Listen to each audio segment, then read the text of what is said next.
স্বাগতম আপনাদের সবাইকে। শিক্ষকতা একটি মহান পেশা। জাতি গঠনের কারিগর হিসেবে শিক্ষকদের ভূমিকা অনস্বীকার্য। আর এই মহান পেশায় নিজেকে যুক্ত করার প্রথম ধাপ হলো শিক্ষক নিবন্ধন পরীক্ষা। আপনারা যারা শিক্ষক হওয়ার স্বপ্ন দেখেন তাদের জন্য আজকের এই ভিডিওটি খুবই গুরুত্বপূর্ণ। মাত্র 3 মিনিটে আমরা শিক্ষক নিবন্ধন পরীক্ষার আদ্যপ্রান্ত নিয়ে আলোচনা করব। শিক্ষক নিবন্ধন কি?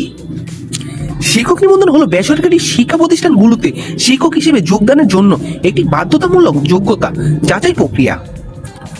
এই পরীক্ষাটি আয়োজন করে বেসরকারি শিক্ষক নিবন্ধন ও প্রত্যয়ন কর্তৃপক্ষ NTRCA। একবার নিবন্ধন সনদ পেলে আপনি বেসরকারি স্কুল, কলেজ, মাদ্রাসা এবং কারিগরি শিক্ষা প্রতিষ্ঠানের শিক্ষক হিসেবে আবেদন করার যোগ্য হবেন। পরীক্ষার ধরন: 1 নম্বর হবে পরীক্ষা প্রিলিমিনারি পরীক্ষা। এটি 100 নম্বরের একটি MCQ পরীক্ষা, বাংলা, ইংরেজি, গণিত এবং সাধারণ জ্ঞান। এই 4টি বিষয়ের উপর প্রশ্ন করা হয়। 5 নম্বর মাত্র 40। 2 লিখিত পরীক্ষা। প্রিলিমিনারি পরীক্ষায় উত্তীর্ণ প্রার্থীরাই কেবল লিখিত পরীক্ষায় অংশ নিতে পারবেন। এটি 100 নম্বরের পরীক্ষা, যা বর্ণনামূলক প্রশ্নভিত্তিক হয়ে থাকে।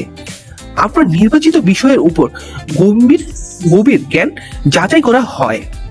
3 মৌখিক পরীক্ষা, ভাইবা যেটাকে আমরা বলে থাকি। লিখিত পরীক্ষায় উত্তীর্ণদের জন্য থাকে 30 নম্বরের মৌখিক পরীক্ষা।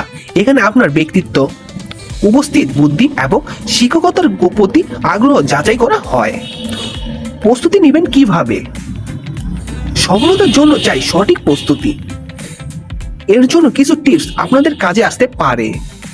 প্রথমেই সিলেবাস ভালোভাবে দেখে নিন। প্রতিটি বিষয়ের জন্য আলাদাভাবে প্রস্তুতি নিন। গত বছরের প্রশ্নগুলো সমাধান করুন। মডেল টেস্ট দিন নিয়মিত এবং নিজের দুর্বলতাগুলো চিহ্নিত করুন। সবচেয়ে গুরুত্বপূর্ণ হলো নিয়মিত পড়াশোনা করা। মনে রাখবেন, শিক্ষক নিবন্ধন পরীক্ষার বিজ্ঞপ্তি সাধারণত NTRCA এর ওয়েবসাইটে প্রকাশ করা হয়, তাই নিয়মিত তাদের ওয়েবসাইট ভিজিট করুন। আবেদন প্রক্রিয়া সম্পূর্ণ অনলাইনে হয়ে থাকে।